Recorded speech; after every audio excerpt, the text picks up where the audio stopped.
It's time to kick off the next era of Hot Wheels distance racing with some new for 2024 models. The first car taken on the track is going to be the Cadillac Project GTP Hypercar. This thing's pretty flat to the ground. Around the arc, he's not even going to make it around the arc. This flat bumper is not doing him any favors. First car on the track, Rex. Next up, we got the Zinger 21C.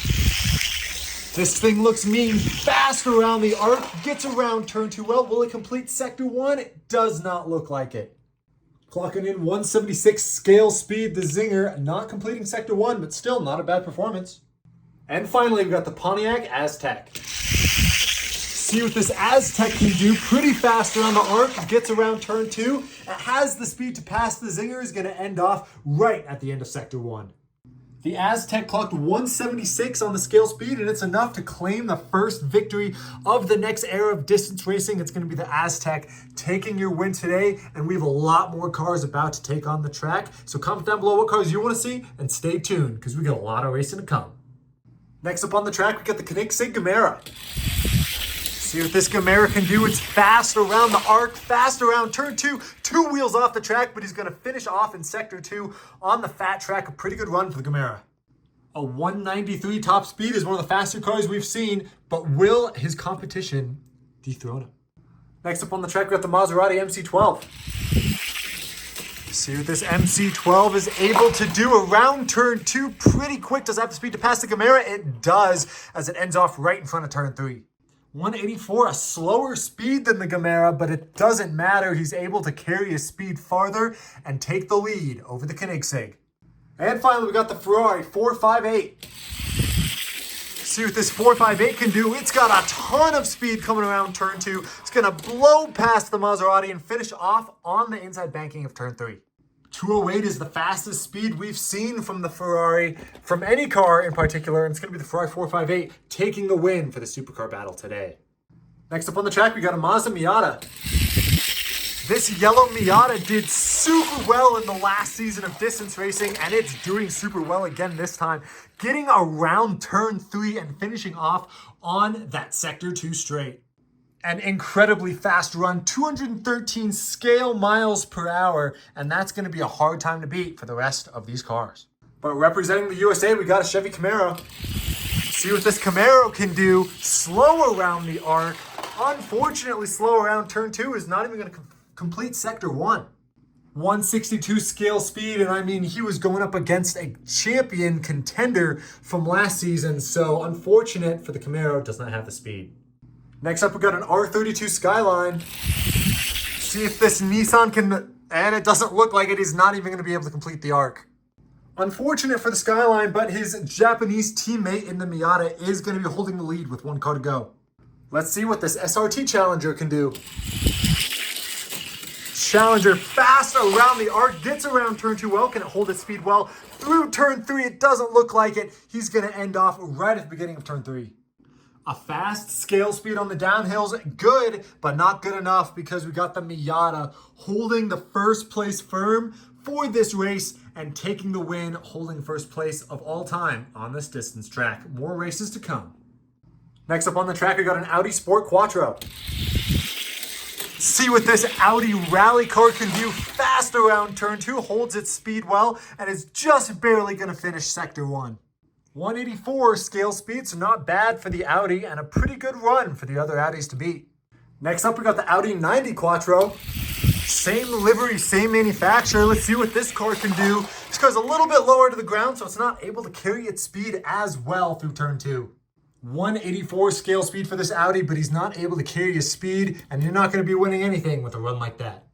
And finally, we got an Audi RS5 Coupe. If you guys have been watching my videos for a while, you'll know this car is blazing fast. Look at that speed. Goes through turn 3 and is going to end off right around the banking. A solid run for the Audi. 203 miles an hour scale speed is enough to claim the victory. The Audi RS5 in blue is going to take the win, placing himself second on the all-time list for the distance track. But we only got faster cars coming, so stay tuned and comment down below what cars you want to see next. Porsche 911 GT3 RS. See what this green Porsche can do. Slow around the arc, almost falling off, and he's not even going to make it around turn 2. One of the slower speeds we've seen, 147 scale speed. I don't know if that's going to be even close to what it takes to win one of these tournaments. Next up is a Porsche 911 Carrera. This is a matchbox casting. Let's see what this matchbox can do around turn 2, passing the other 911, and it's going to be a solid run for the Porsche. 176 scale speed, so faster than the other Porsche, but doesn't even complete sector 1. Will it be enough? And finally, we have a 1996 Porsche Carrera. I love the white wheels on this thing. It looks crazy going around the corners. Does it have the speed to pass the matchbox? It does not. Wow, what a close battle. And 176 scale speed. It's going to be the new Carrera, just barely beating out the old one in this Porsche battle. What a run. Next up is the Lamborghini Sesto Elemento. See what this Sesto can do around the arc. Man, it's carrying some speed into sector 2, down the fat track, and on to turn 3. A great run for the Lamborghini. 213 scale speed is pretty good ending off on turn 3, but is it enough to beat the other Lamborghinis? Next up, we got a Lamborghini Gallardo. See if this Gallardo has the speed it takes to dethrone the Sesto around turn 2. Can it carry its speed well? It does not look like it. 176, quite a lot slower than the Sesto, and it proves it not able to make it out of sector 1. Unfortunate for the Lambo. And finally, we got a Lamborghini Aventador. A classic Lamborghini and a fast casting. Let's see what this car can do. It doesn't look like it has the speed to beat the Sesto nor the Gallardo.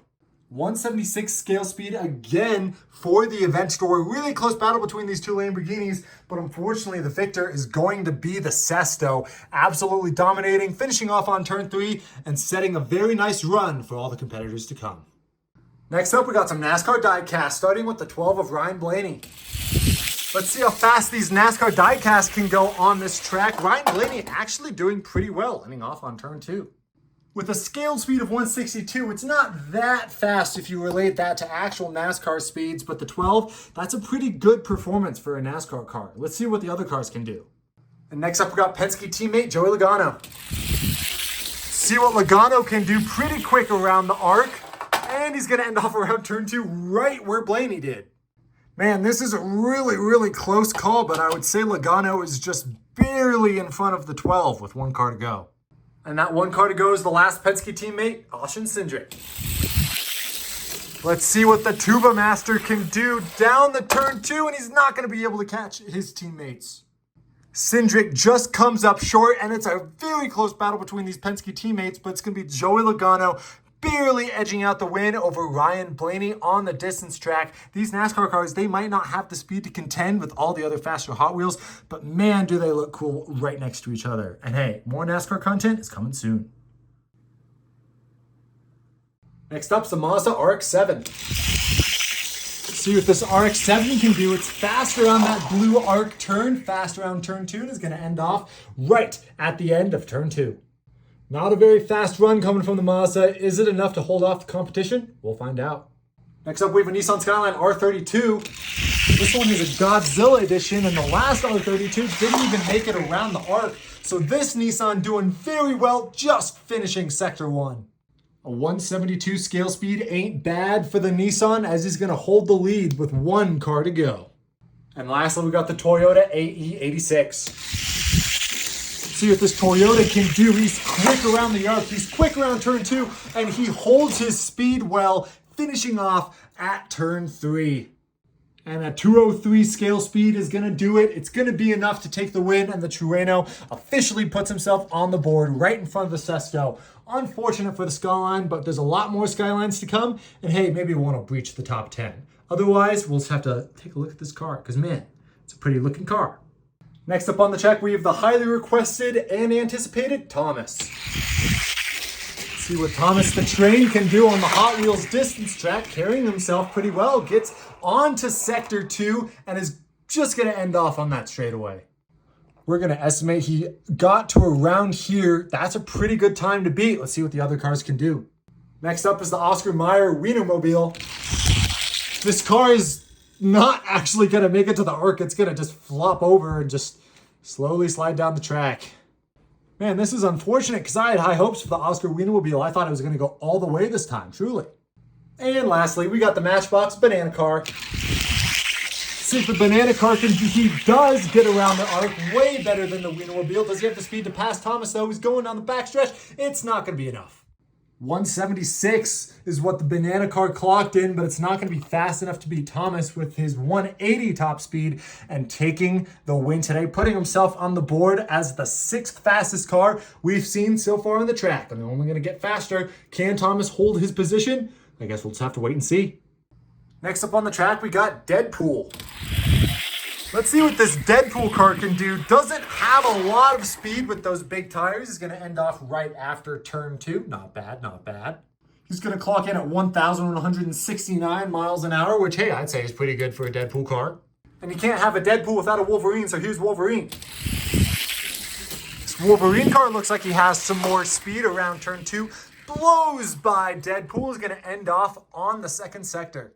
198 top speed is a pretty good showing for the Wolverine car, but we got one more car to go. Will Wolverine hold the lead? And just for funsies, throwing in a 3rd car, we got Loki.